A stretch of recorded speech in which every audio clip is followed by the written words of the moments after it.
Bismillahirrahmanirrahim. Six thinking hats based on one of the six building blocks in six groups. WHO's six building blocks of health system.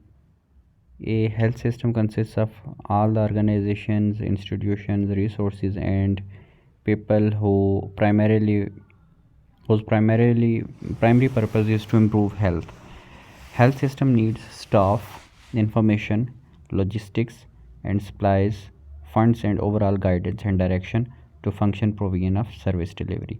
तो ये सारी वो बुनियादी ज़रूरियात हैं जो कि एक हेल्थ सिस्टम को चाहिए होती हैं, जिसमें वर्क फोर्स शामिल है, स्टाफ शामिल है, इंफॉर्मेशन यानी डाटा, फिर लॉजिस्टिक्स, इंफ्रास्ट्रक्चर, फंड्स और फिर ओवरऑल जो है ना एक डायरेक्शन चाहिए होती है, गाइडलाइंस चाहिए होती हैं ताकि सर्विस के जो डिलीवरी है उसको इफ़ेक्टिव बनाया जाए। अब जो बिल्डिंग ब्लॉक्स हैं हेल्थ सिस्टम के वो कौन कौन से? सर्विस डिलीवरी है, हेल्थ वर्क फोर्स है, इंफॉर्मेशन सिस्टम है, मेडिकल प्रोडक्ट्स, वैक्सीन्स और technology, number 5 health financing and last one leadership and governance. तो हमने इन सब को जो है डिटेल से डिस्कस करना है। तो service delivery provision of preventive, promotive, curative and rehabilitative health services to individuals and population at primary, secondary and tertiary levels, as well as the management of healthcare facilities, desired health outcomes. तो service delivery से क्या मुराद है कि हमने वो तमाम services provide करनी है जो कि नेचर में प्रिवेंटिव हो सकती हैं, यानी कि प्रिवेंशन प्रोवाइड करें या फिर प्रोमोशन करें हेल्थ का, या क्योर करें, अगर डिज़ीज़ हो गई है तो क्योर करें, कॉम्प्लिकेशन डेवलप हो गए तो रिहेबिलिटेट करें। ठीक है, देनी किसको ये सर्विसेज? इंडिविजुअल्स को देनी है, पॉपुलेशन को देनी है, और किन किन लेवल्स के ऊपर देनी है? वही जो टायर्स हैं, प्राइमरी, सेकेंडरी और देन टर्शरी लेवल के ऊपर। ठीक है, और हमारा जो डिज़ायर्ड आउटकम क्या है कि हमने हेल्थ के स्टेटस को बेहतर करना है। देन हेल्थ वर्क फोर्स को देख लेते हैं। तो हेल्थ वर्क फोर्स में वो तमाम लोग शामिल हैं जो कि सर्विस डिलीवरी में काम करेंगे, अपना अपना फंक्शन परफॉर्म करेंगे ताकि जो हेल्थ सिस्टम है उसकी डिलीवरी को बेहतर किया जा सके ऑन ग्राउंड, ऑन फील्ड। तो availability, distribution and competency of health work force as well as their management, training and development. Health system can only function with health workers. तो health system तभी काम कर सकता है जब इसको वर्कर्स अवेलेबल होंगे। तो improving health system services coverage and realizing the right to the enjoyment of highest attainable standard of health is dependent on their availability, accessibility, adaptability and quality. ये क्राइटेरिया है कि वो इन चीज़ों के ऊपर उनका इन्हिसार है। Availability, accessibility, acceptability and quality. Then information system है। तो ये क्यों हमें मालूमात मिलेंगी, हमें डाटा मिलेगा, इन्फॉर्मेशन आएगी, तो उसके बेस के ऊपर हम फैसला साजी करेंगे और अगर ज़रूरत पड़े तो अपनी पॉलिसीज़ बनाएंगे या कानून साजी करेंगे ताकि ओवरऑल हेल्थ सिस्टम को बेहतर बनाया जा सके। तो health information system provides the fundamental foundations for evidence based decision making and improve health outcomes. It has 4 की फंक्शंस।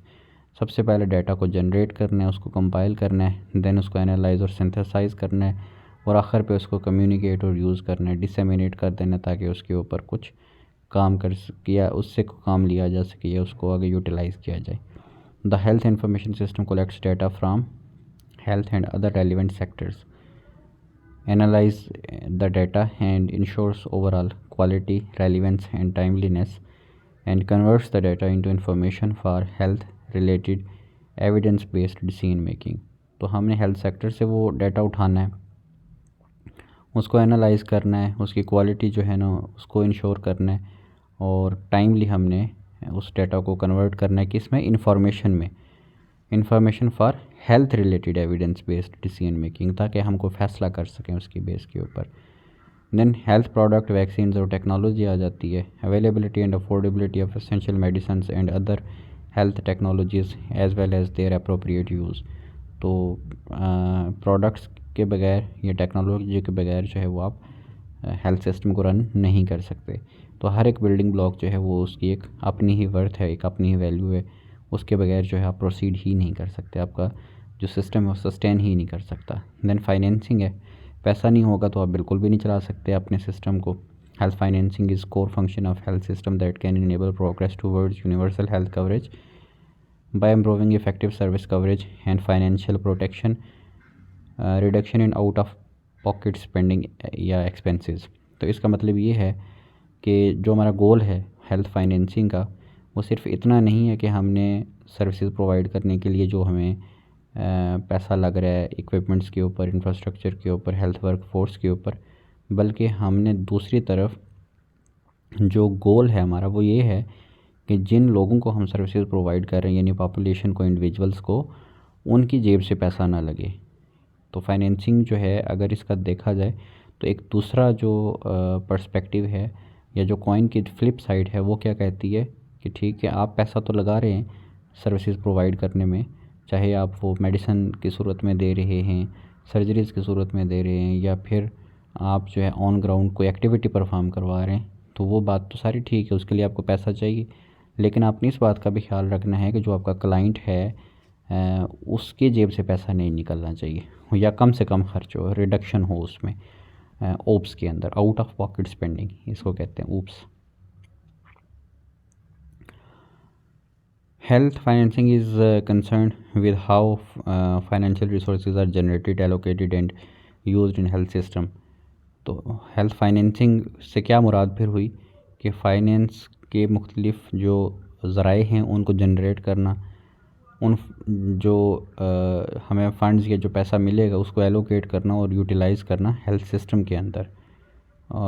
इसके अलावा management of health financing system to ensure, क्या इंश्योर करवाना है हमने, ताकि एक एफिशिएंसी बेहतर हो और इक्विटी हो। इक्विटी का मतलब क्या हो गया कि जहाँ जहाँ पे ज़रूरत है ज़्यादा वहाँ पे उस हिसाब से जो है ना वो पैसा एलोकेट किया जाए, और जहाँ पे कम ज़रूरत है वहाँ पे कम एलोकेट किया जाए। लीडरशिप एंड गवर्नेंस, तो इसको स्टीवर्डशिप भी कहते हैं, is a complex, most complex but critical building block of health system.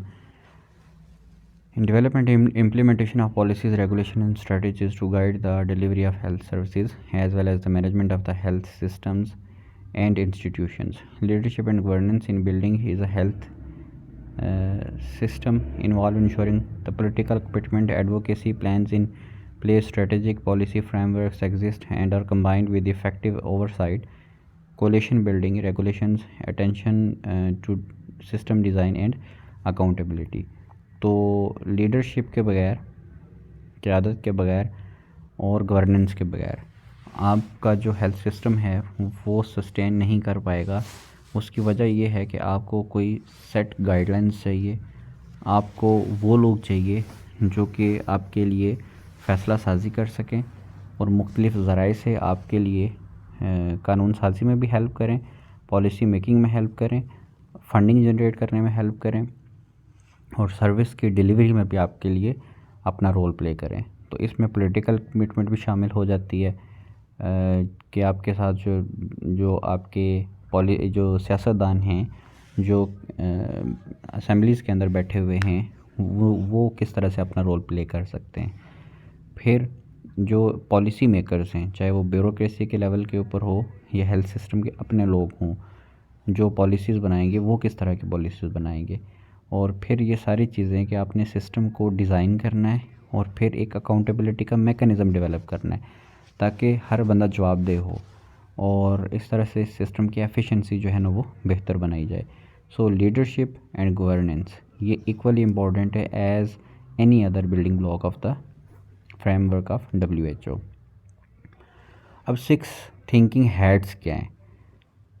ये 6 कलर्स, 6 हेड्स और 6 अलग सोचों के ज़ाविये हैं। सो जो 6 थिंकिंग हेड्स हैं इसका मतलब ये हो गया कि 6 हेड्स, 6 हेड्स एंड 6 थॉट्स, ठीक है। और हर थॉट जो होगी वो अपने एक अलग ज़ाविये से, मुनफरिद ज़ाविये से देखेगी और चीज़ों को एनालाइज़ करके उसके मुताबिक फिर आगे एक प्लान तश्कील दिया जाएगा। अब जो भी सोच का ज़ाविया होगा और वो जो एक सेट पैटर्न है, जिन पैमानों के ऊपर, जिन डायरेक्शंस के ऊपर सोचना है, वो पैमाने जो है ना वो बना दिए गए। वो वही बिल्डिंग ब्लॉक्स हैं जिनसे गुज़र के फ़ैसला साजी हमने करनी है। सो 6 थिंकिंग हेड्स ये एक टेक्निक है that helps individuals and teams look at particular problem and situation from a variety of perspective, कि किसी भी प्रॉब्लम को मुख्तलिफ ज़ावियों से, मुख्तलिफ एंगल से, उसके मुख्तलिफ पर्सपेक्टिव देख के उसको जज करना, एनालाइज करना, उस सिचुएशन को परखना और फिर उसके मुताबिक जो है एक उसके ऊपर राय कायम करना, ताकि उस राय के मुताबिक आगे कोई फ़ैसला किया जा सके। So 6 hats direct you on how to think rather than what to think. तो 6 जो हैट्स हैं हमारी, वो हमें क्या सिखाती हैं या क्या डायरेक्शन देती हैं कि हमने कैसे सोचना है, बजाय इसके कि क्या सोचना है। जब कैसे सोचने वाला मरहला तय हो जाएगा तो जो क्या सोचना वाला है वो खुद ब खुद हो जाएगा या उसका रास्ता आसान हो जाएगा। तो सोचना कैसी है ये ज़्यादा इम्पॉर्टेंट है। It can be applied universally, जहाँ जहाँ भी प्रॉब्लम्स होती हैं या अपॉर्चुनिटीज़ होती हैं, तो कोई भी सेक्टर हो, कोई भी ऑर्गेनाइजेशन हो, या कहीं पर भी कोई प्रॉब्लम अगर इस तरह की हो तो उसके ऊपर ये रूल जो है वो अप्लाई हो सकता है। As identified by Edward de Bono, it simplifies thinking by maintaining focus on one element at a time and allowing a change in thinking while minimizing conflict between members in a group। तो इससे overall जो team की coordination है वो मज़बूत होगी, conflicts जो हैं वो कम से कम होंगे, और इस तरह से आपका जो फोकस रहेगा वो एक सर्टेन एलिमेंट के ऊपर रहेगा, आपका वक्त बचेगा और आप टाइमली डिसीजन कर पाएंगे। तो सबसे पहली है white hat. This represents a mode of thinking focused on gathering facts, data और information। यानी वो ग्रुप जिसने वाइट हैट पहनी हुई है, या वो हेड जिसने वाइट हैट पहनी हुई है, वो उस ज़ाविये के ऊपर काम करेगा या उस सोच के ऊपर चलेगा जहाँ से उसको मालूमात मिल सकें, जहाँ से उसको फैक्ट्स, स्टैट्स, डाटा और इन्फॉर्मेशन मिल सके। यानी ये मालूमात के ऊपर सारा काम करेगा, इंफॉर्मेशन सिस्टम के ऊपर वाइट हैट जो है वो काम करेगा। इन this mode learners adopt an objective and neutral perspective, seeking to understand the relevant facts and figures related to topic at hand। तो जो टॉपिक होगा उसके रिलेटेड ही फैक्ट्स और फिगर्स इकट्ठे करने। तो इसमें facts, neutral and logical thinking आ जाती है। देन रेड वाली पे देखते हैं। तो जो रेड वाली है, इसमें मोड ऑफ थिंकिंग क्या होगा? It focuses on emotions and intuitions. In this mode, learners adapt a subjective approach and emotional perspective to seek and explore their feelings and reaction to different options and possibilities। ठीक है, तो ये जो red वाली है ये emotional thinking हो गई। So you can relate red with that of red heart and with heart with emotions. So emotional thinking red hat. Then black. तो ब्लैक वाले बड़े क्रिटिकल होते हैं, बेसिकली ये क्रिटिकल थिंकर्स होते हैं। Black hat thinking helps to make your plan tougher and more resilient. यानी ये फ्लिप साइड देखते हैं, और ये अगर कोई पॉजिटिव चीज़ है तो उसके अंदर जो फ्लॉज मौजूद हो सकते हैं, या कोई ऐसी चीज़ जिसको इम्प्रूव करने के लिए की ज़रूरत है लेकिन वो आइडेंटिफाई नहीं हो रही, उसको स्पॉट आउट करना है, तो उसको देखने के लिए ये ज़रूरी है। It can also help you to spot fatal flaws and risk before you embark on course of action. वही बात जो मैंने आपको बताई कि इसने फ्लॉज ढूंढने, जहाँ जहाँ पे कमी बेशी होगी उनको ढूंढना है। This represent a mode of thinking focused on exploring the negative aspect of situation. तो जो पॉजिटिव चीज़ें वो तो आपको सामने सामने बहुत सारी नज़र आ रही होंगी, लेकिन कुछ ऐसे नेगेटिव पर्सपेक्टिव्स और एस्पेक्ट्स होंगे जो कि आपको या तो हिडन हैं, या आप उनके ऊपर तवज्जो नहीं दे रहे, या फिर उनके ऊपर फोकस इसलिए नहीं दे रहे क्योंकि आप अपनी खामियां छुपाना चाह रहे हैं। लेकिन जो ब्लैक हेट वाले होंगे, इनकी ज़िम्मेदारी यही होगी कि ये उन फ्लॉज को, उन कमियों कोताहियों को आइडेंटिफाई करें, उनको हाईलाइट करें, ताकि उनके ऊपर काम किया जा सके और उनको बेहतर बनाया जा सके। In this mode, learners adapt a critical perspective seeking to identify the risks, challenges and limitations of different options and possibilities. तो ये क्रिटिकल थिंकर्स हो गए ब्लैक हैट वाले। ये अगर एग्ज़ाम पॉइंट ऑफ व्यू से देखा जाए तो इसके ऊपर फ़र्ज़ की एग्ज़ाम्पल के तौर पे हम कहते हैं कि जी एमसीक्यू आ जाता है जी कि ग्रीन हैट वाले क्या करेंगे। तो ग्रीन हैट वाले जो वो क्रिएटिव होते हैं तो वो क्रिएटिव थिंकिंग करेंगे। तो इस तरह से किसी भी हैट का वो जो उसका रेलिवेंट काम है उसके बारे में पूछा जा सकता है। तो एमसीक्यूज़ जो किसी भी तरह का बनाया जा सकता है। अमूमन इसके ऊपर लॉन्ग क्वेश्चन आने के चांसेस कम होते हैं, लेकिन फिर भी ये एक एक्टिविटी के हिसाब से बहुत इंपॉर्टेंट टॉपिक है। This represents A mode of thinking focused on generating new ideas and possibilities.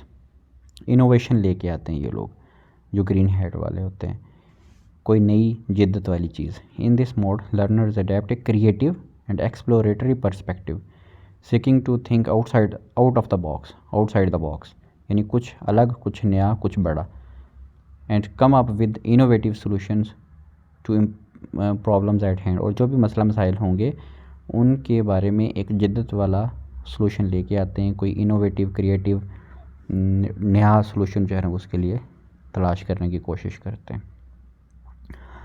जो येलो वाले लोग होते हैं ये बड़े पॉजिटिव लोग होते हैं। This represents A mode of thinking focused on exploring the positive aspect of situation. Negative वाले जो थे वो ब्लैक वाले थे, ब्लैक हैट वाले। जो पॉजिटिव एस्पेक्ट्स देखेंगे वो येलो हैट वाले। तो इस तरह से आपने देखा होगा कि हमने हर जाविया उसका कवर करना है, हर एंगल से उसको देखना है कि उसका पॉजिटिव पर्सपेक्टिव क्या है, नेगेटिव क्या है, उसमें क्या क्रिएटिविटी लाई जा सकती है, क्या इनोवेशन लाई जा सकती है। तो इस तरह से हमने हर एक हेड को एक ज़िम्मेदारी सौंप दी कि उसने किन किन पर्सपेक्टिव्स के ऊपर काम करना है। So in this mode learners adapt an optimistic and positive perspective seeking to identify the benefits and advantages of different options and possibilities। तो ये बड़े पॉजिटिव लोग होते हैं, ये हमेशा ऑप्टिमिस्ट रहते हैं और उसके अच्छे पहलुओं के ऊपर काम करते हैं ताकि उस जो अच्छी चीज़ें हैं उसमें से हम क्या बेनिफिट्स और एडवांटेज उठा सकते हैं, जो पॉसिबिलिटीज़ हैं उनको हम किस तरह से अवेल कर सकते हैं। ब्लू वाले जो लोग होते हैं ना ये ओवरऑल एक जनरलाइज्ड इनका एक पर्सपेक्टिव होता है, एक होलिस्टिक अप्रोच इनकी होती है। Known as the control head oversees the management and organisational aspect of entire project. तो इनकी जो पूरी अप्रोच है वो एक कमांडेंट वाली होती है, हेड की हैसियत से होती है कि इन्होंने एक होलिस्टिक अप्रोच रखते हुए ओवरऑल मैनेजोरियल एंड ऑर्गेनाइजेशनल जो काम हैं उनको सर अंजाम देना है। This represents A mode of thinking focused on synthesis and evaluation. तो इनका काम क्या है कि ये एक तो सिंथेसिस के ऊपर काम करते हैं, उसके ऊपर सोचते हैं, इवैल्यूएशन करते रहते हैं। In this mode learners adopt a meta level perspective seeking to reflect on the thinking process itself and integrate the insight from other heads to make informed decisions or conclusions. तो इस तरह से जो ऐसे फैसले और ऐसा जो कंक्लूजन ड्रा करना है जो कि एक लॉजिकल भी हो, इन्फॉर्म्ड भी हो, जनरलाइज्ड हो और उसका जो एक एवेलुएटिव पर्सपेक्टिव भी हो जो कि आपको हेल्प करे मैनेजमेंट में और ऑर्गेनाइजेशन लेवल के ऊपर। तो ब्लू वाले जो हो गए हॉलिस्टिक अप्रोच वाले हो गए, हॉलिस्टिक थिंकिंग। तो इस तरह से अगर इनको हम समराइज़ करें 6 थिंकिंग हेड्स को, तो ये क्रिटिकल थिंकिंग और प्रॉब्लम सॉल्विंग में किस तरह से हेल्प करती हैं 6 हेड्स जो हैं। यानी इन 6 जो कैटेगरीज़ हैं, 6 ग्रुप्स हैं, इनका काम ये है कि इन्होंने मुख्तलिफ़ ज़ावियों के ऊपर सोचना है और प्रॉब्लम्स को आइडेंटिफाई करके उनका हल निकालना है। तो वाइट वाले जो हो गए ये ऑब्जेक्टिविटी के ऊपर ज़्यादा ज़ोर इनका होता है, फैक्ट फाइंडिंग के हवाले से। Where the white had to focus objectively on the available facts and figures, white facts and figures। red वाले passion, intuition, emotions, where the red had to look at problem using intuition, gut reaction and emotion। ये gut feelings के ऊपर जो है ना वो ज़्यादा rely करते हैं, या दूसरे लफ्ज़ों में कह लें सिक्स्थ सेंस के ऊपर, इमोशंस के ऊपर ज़्यादा रिलाई करते हैं, जज्बाती लोग हैं ये। देन ब्लैक वाले आ जाते हैं, तो इनका क्या काम है, इनकी ज़िम्मेदारी ये है कि ये कॉशन, पेसिमिज़म और सोबरनेस के साथ काम लें। Wear the black hat to vigilant and consider the negative sides of the event, issues and problem। तो इन्होंने एक क्रिटिसिज्म वाला एलिमेंट इनके अंदर होना ज़रूरी है। क्रिटिसिज्म के पर्सपेक्टिव से, कंस्ट्रक्टिव क्रिटिसिज्म के पर्सपेक्टिव से देखना है, ताकि चीज़ों को एनालाइज करके नेगेटिव एस्पेक्ट्स को उनको दूर किया जा सके। देन येलो वाले बड़े ऑप्टिमिस्ट होके होपफुल होते हैं। Where the yellow that had to think positively, consider all the benefits of the circumstances। Green hat, creativity, intensiveness, wear the green hat to get reactive, creative and invent new approaches। Blue hat, direction, synthesis, organization, wear the blue hat to perform meta thinking, scrutinize and direct discussions, synthesize all viewpoints, यानी overall एक general जो उसने view point बनाना है। तो इस तरह से जो वाइट हैट होगी उन्होंने काम किया फैक्ट्स एंड फिगर्स के ऊपर, रेड वालों ने इमोशनल थिंकिंग की, ब्लैक वालों ने क्रिटिकल नेगेटिव थिंकिंग की, और येलो वालों ने ऑप्टिमिस्टिक थिंकिंग की, ग्रीन वालों ने क्रिएटिविटी और इंटेंसिव इन्वेंटिवनेस के ऊपर काम किया, कुछ नया करके दिखाने की जो लगन दिखाई, और जो ब्लू वाले होंगे वो एक होलिस्टिक अप्रोच रखेंगे। तो इस तरह से मुख्तलिफ ज़ावियों के ऊपर सोचने के बाद जो प्लान है वो तश्कील दिया जाता है। तो इस जो क्लास में भी असाइनमेंट जो है ना वो दी जाती है HSA में, तो उसमें भी 6 ग्रुप्स बनाए जाते हैं, 6 हेड्स, और हर एक को अलॉट किया जाता है तकरीबन 1 घंटा, और उसके बाद फिर जो असाइनमेंट है उसके ऊपर काम कराया जाता है। तो ये आई होप कि हम सब ने की है, और इसमें आगे चलते हैं। If something is new I guess that's it from this lecture. तो इस तरह से ये जो जितने भी बातें हमने की, जो भी सारी अप्रोचेस हमने रखी इस हेल्थ सिस्टम को एनालाइज करने में, और उस एनालिसिस की बेस पे प्लान तश्कील देना, और उस प्लान को फिर आगे एग्जीक्यूट करना, अमल दरामद करना, ये सारी चीज़ें जो है ना हम इस पूरे कोर्स वर्क में हमने देखी। मैंने हर चीज़ का एक ओवरव्यू देने की कोशिश की। आई होप कि मैं बहुत सारी चीज़ें जो है वो समझा पाया हूँ। मैंने अपनी तरफ से पूरी कोशिश की कि जिस हद तक भी सिंप्लीफाई किया जा सके इस पूरे हेल्थ सिस्टम एनालिसिस के, ख़ास तौर पर जो सेक्शन है उसको, और प्लानिंग का जो तरीक़ाकार है, मुख्तलिफ़ जो ज़ाविये और पर्सपेक्टिव होते हैं जब हम प्लानिंग कर रहे होते हैं तो उनको सोचने में। तो आई होप कि आपको ये सारी चीज़ें जो हैं वो उनकी एक बेसिक अंडरस्टैंडिंग एटलीस्ट डेवलप हो गई होगी।